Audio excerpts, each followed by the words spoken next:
Since 2020 is a presidential campaign year, I thought it would be interesting to look at my collection and pull out a few presidential candidates, some who were successful, some who weren't successful.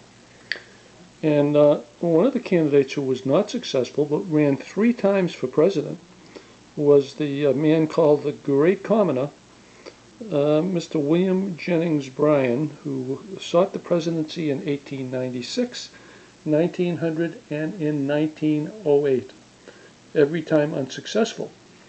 He also was the Secretary of State under Woodrow Wilson for a couple of years, and also is well known for his opposition to the teaching of evolution, and was dominant in the Scopes monkey trial of 1925, shortly before his death.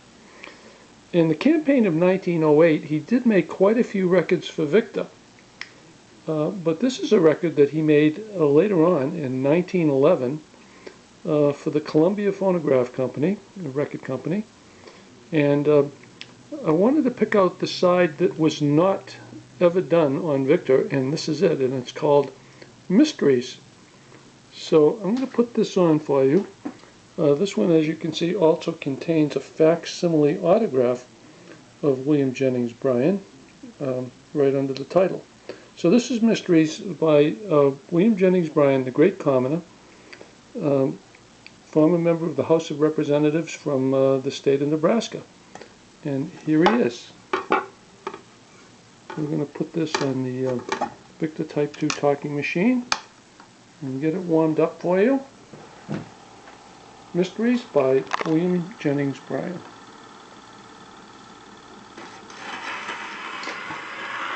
Science has taught us so many things that we are tempted to conclude that we know everything.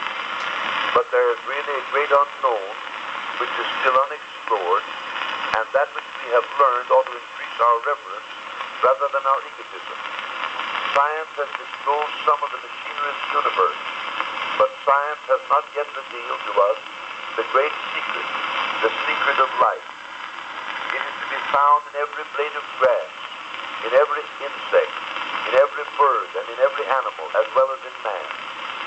6,000 years of recorded history, and yet we know no more about the secret of life than they knew in the beginning. We live, we plan, we have our hopes, our fears, and yet in a moment, a change may come over any one of us, and this body will become a mass of lifeless clay. What is it that having we live, and having not, we're as the cloud? We know not, and yet the progress of the race and the civilization which we now behold are the work of men and women who have not yet solved the mystery of their own lives. And our food, must we understand it before we eat it? If we refuse to eat anything until we could understand the mystery of its growth, we would die of starvation. But mystery does not bother us in the dining room. It is only in the church that it is an obstacle. I was eating a piece of watermelon some months ago and was struck with its beauty. I took some of the seed and dried them and weighed them, and found that it would require some 5,000 seeds to weigh a pound. And then I applied mathematics to that 40-pound melon. One of these seeds, put into the ground, when warmed by the sun and moistened by the rain, goes to work. It gathers from somewhere 200,000 times its own weight, and forcing this raw material through a tiny stem, constructs a watermelon. It covers the outside with a coating of green.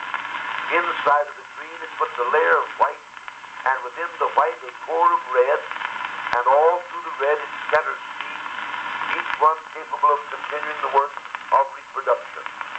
Where did that little seed get its tremendous power? Where did it find its flavoring extract?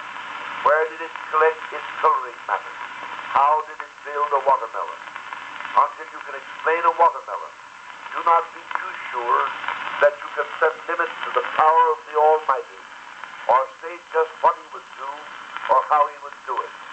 I cannot explain the watermelon, but I eat it and enjoy it.